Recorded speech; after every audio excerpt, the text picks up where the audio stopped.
السلام علیکم، میں ہوں آپ کا معلم امیر تیمور۔ ڈیئر اسٹوڈنٹس، میں آپ کو خوش آمدید کہتا ہوں اسلامیات کی کلاس ہفتم میں۔ آج ہم باب پنجم حسن معاملات و معاشرت، جس کا عنوان ہے قومی وسائل کے استعمال کے آداب۔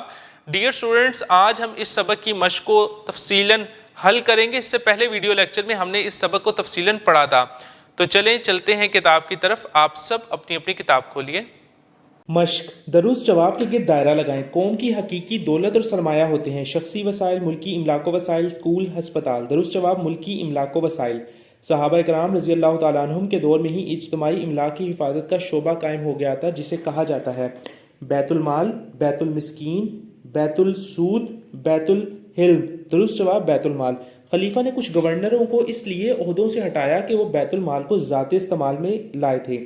حضرت ابو بکر صدیق رضی اللہ تعالیٰ عنہ نے، حضرت عمر فاروق رضی اللہ تعالیٰ عنہ نے، حضرت عثمان غنی رضی اللہ تعالیٰ عنہ نے، حضرت علی رضی اللہ تعالیٰ عنہ نے۔ درست جواب حضرت عمر فاروق رضی اللہ تعالیٰ عنہ نے۔ قومی وسائل میں اضافے کا اہم سبب ہے مزدوری، تعلیمی سرگرمیاں، جنگی سرگرمیاں، جنگی فتوحات۔ درست جواب تعلیمی سرگرمیاں۔ سرکاری املاک بنائی جاتی ہیں ٹیکس کے پیسوں سے، بینک کے پیسوں سے، حکمران کے پیسوں سے، تاجر کے پیسوں سے۔ درست جواب ٹیکس کے پیسوں سے۔ خالی جگہ پر کریں۔ ملکی وسائل کسی بھی ملک کی خالی جگہ اور سلامتی کا ذریعہ ہیں۔ درست جواب حفاظت۔ صحابہ کرام رضی اللہ تعالیٰ عنہم کے دور میں ہی اجتماعی املاک کی حفاظت کا شعبہ قائم ہو گیا تھا، جسے خالی جگہ کہا جاتا ہے۔ درست جواب بیت المال۔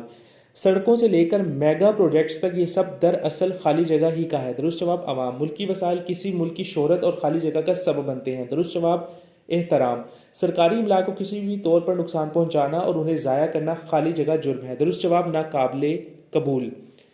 دیے ہوئے سوالات کے مختصر جواب لکھیں۔ ملکی املاک سے کیا مراد ہے؟ ملکی املاک و وسائل کسی بھی قوم کی حقیقی دولت اور سرمایہ ہوتے ہیں۔ ایسے ممالک نے بہت زیادہ ترقی اور خوشحالی حاصل کی ہے۔ ملکی وسائل کے کوئی سے دو فوائد تحریر کریں۔ قومی املاک اور اس کے ابتدائی ذرائع آمدن، قومی ملکیت، قومی خزانہ، سرکاری خزانہ اور سرکاری املاک ایسے الفاظ ہیں۔ قومی املاک و وسائل میں امانتداری کی اسوہ صحابہ رضی اللہ تعالیٰ عنہم سے کوئی سی ایک مثال لکھیں۔ آپ خاتم النبیین صلی اللہ علیہ وسلم نے فرمایا سعد یہ کیا اسراف ہے؟ انہوں نے کہا کیا وضو میں بھی اسراف ہوتا ہے؟ فرمایا ہاں، اگرچہ تم بہتے دریا پر اس کے کنارے بیٹھے ہو۔ اجتماعی وسائل کی حفاظت کے حوالے سے ایک حدیث کا ترجمہ لکھیں۔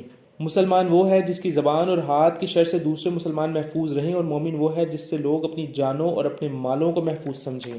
ایک مہذب شہری پر ملکی وسائل کے حوالے سے کیا ذمہ داری عائد ہوتی ہے؟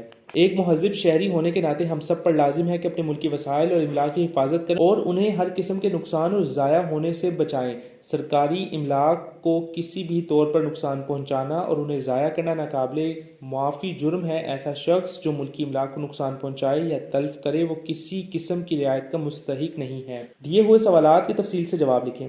قومی املاک و وسائل کی اہمیت پر نوٹ لکھیں۔ ملکی املاک و وسائل کسی بھی قوم کی حقیقی دولت اور سرمایہ ہوتے ہیں۔ ایسے ممالک نے بہت زیادہ ترقی اور خوشحالی حاصل کی ہے جہاں انسانی اور قدرتی وسائل موجود ہوں۔ تاہم ترقی اور خوشحالی کا انحصار ان وسائل کے دانش مندانہ استعمال میں ہے۔ دنیا میں کئی ممالک ایسے ہیں جہاں انسانی اور قدرتی وسائل موجود ہیں، لیکن منصوبہ بندی اور محنت و مشقت کے فقدان کی وجہ سے ان وسائل سے فائدہ نہیں اٹھایا جا رہا۔ یہ وسائل کسی بھی ملک کی حفاظت اور سلامتی کا ذریعہ ہیں۔ یہ وسائل ملک کے دفاع کو مضبوط کرنے میں مددگار ثابت ہوتے ہیں۔ یہ وسائل کسی بھی ملک کی شہرت اور احترام کا سبب بنتے ہیں اور ملک کی مادی ضرورت کو پورا کرنے میں مدد کرتے ہیں۔ اس کے علاوہ تجارت اور کاروبار کو پروان چڑھانے میں بھی مدد کرتے ہیں۔ ان وسائل سے کسی ملک کو تیز رفتار ترقی اور خوشحالی میں مدد ملتی ہے اور لوگوں کو روزگار کے مواقع اور زندگی کی دیگر آسائشیں ملتی ہیں۔ یہ قومی اداروں کی تشکیل میں مدد دیتے ہیں۔ ان سے قومی اتحاد اور ذاتی کردار مضبوط ہوتا ہے۔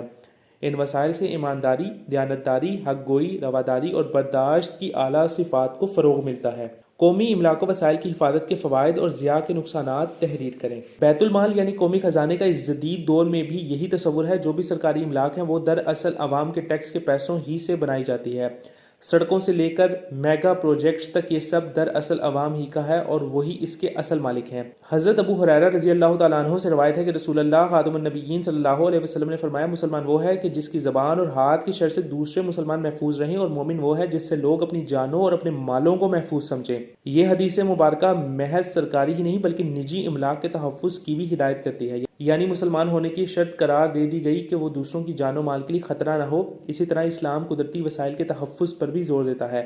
اسلام جنگوں میں بھی دشمن کے علاقے کے درخت کاٹنے اور فصلوں کو جلانے کی ممانعت کرتا ہے۔ قدرتی وسائل کی حفاظت کے حوالے سے ایک حدیث مبارکہ کے مطابق ایک مرتبہ رسول اللہ خاتم النبیین صلی اللہ علیہ وسلم حضرت سعد رضی اللہ تعالیٰ عنہ کے پاس سے گزرے تو وہ وضو کر رہے تھے۔ آپ خاتم النبیین صلی اللہ علیہ وسلم نے فرمایا، سعد یہ کیا اسراف ہے؟ انہوں نے کہا، کیا وضو میں بھی اسراف ہوتا ہے؟ فرمایا، ہاں، اگرچہ تم بہتے دریا پر اس کے کنارے بیٹھے ہو۔